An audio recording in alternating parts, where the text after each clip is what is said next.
I remember a man who said, "We are friends. We must not be enemies." I remember a woman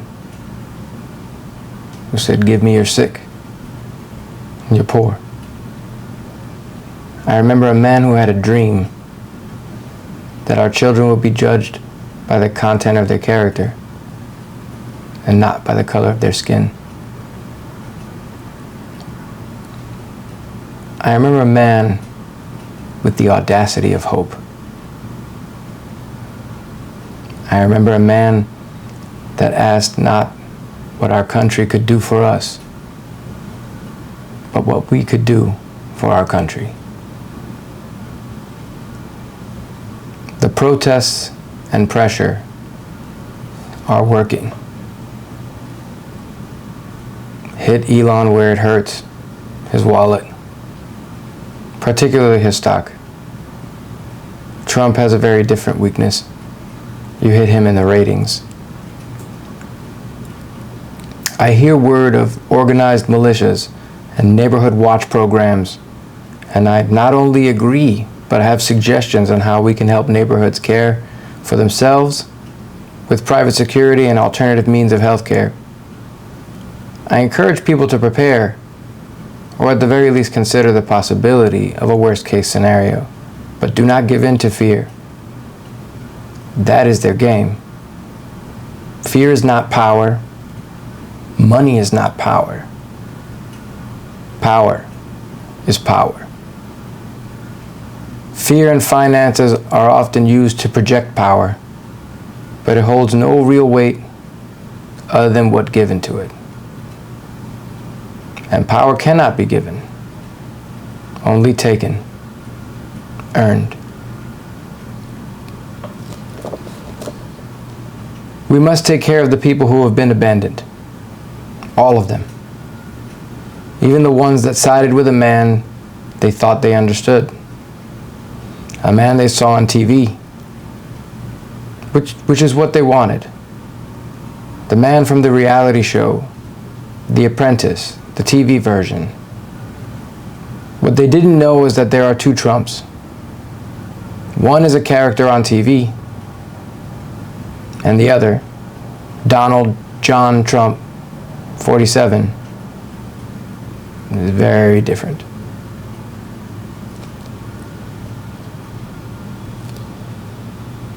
Apparently, too many Americans preferred a charismatic crook to a crooked cop. And it doesn't matter if that label's true or not, it's stuck. While MAGA Republican lawbreakers are resorting to bullying, misinformation, and fear-mongering in order to portray a position of power that they currently do not maintain, it has worked to some extent, because Senate Democrats voted for a bill most Americans, everyone in the House, and very likely most of the international community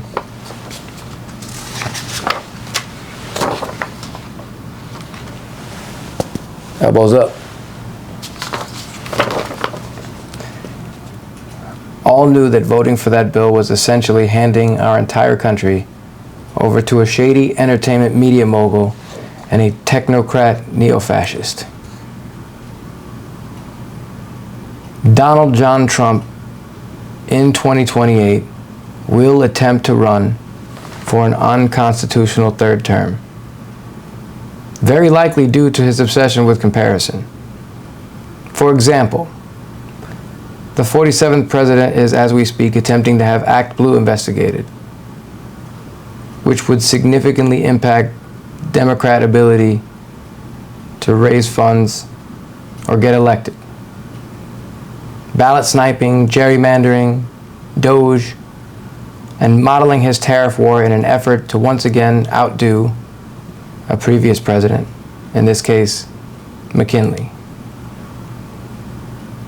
With that said, Franklin Delano Roosevelt was elected president for 4 terms. I think in order to top that in a much shorter period of time, Trump wants to be king. But this is America.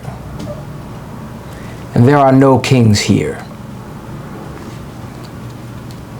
To the international community, the United States that I want to live in makes good on our treaties. Reparations for slavery, for the genocide of Native and Indigenous American Indians, for the Japanese Americans during World War II, the Tuskegee Airmen, and all other entities that the U.S. has broken treaties with. Clean water, marriage equality, education, internet access, health care, and housing should be codified as human rights into federal law in the U.S. Constitution. Also, term limits and age limits. Earlier, I mentioned a man. A man I remember once said that we didn't live in two Americas, that there was no black America and no white America.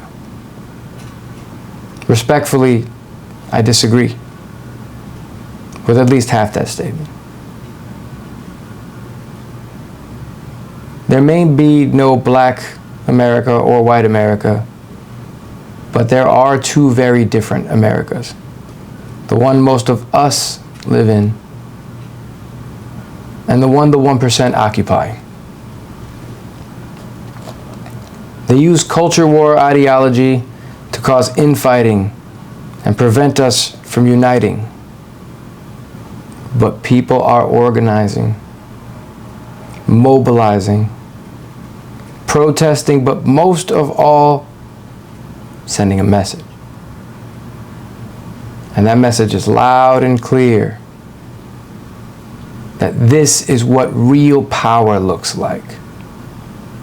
And this is what democracy looks like. The power of the people. Additionally, I will speak to these people in the only way I think they understand. Since the value of human life means nothing, let me put it to you this way. War is bad for business. When you are killing your core consumer because they don't have enough money to survive, let alone purchase subscription-based technology upgraded every year for no reason while your data is being harvested, so that they could find even more convenient ways to sell you stuff you don't need at marked up prices for the sake of greed. They say the punishment should fit the crime. But now everything is monetary. So of course you can buy your way out of jail, buy politicians, but one thing you can't buy: authenticity. Some men can't be bought, bullied, reasoned, or negotiated with. Some men are dangerous, but disciplined enough to know when to move, when to speak, but most of all, when to listen. I hear you.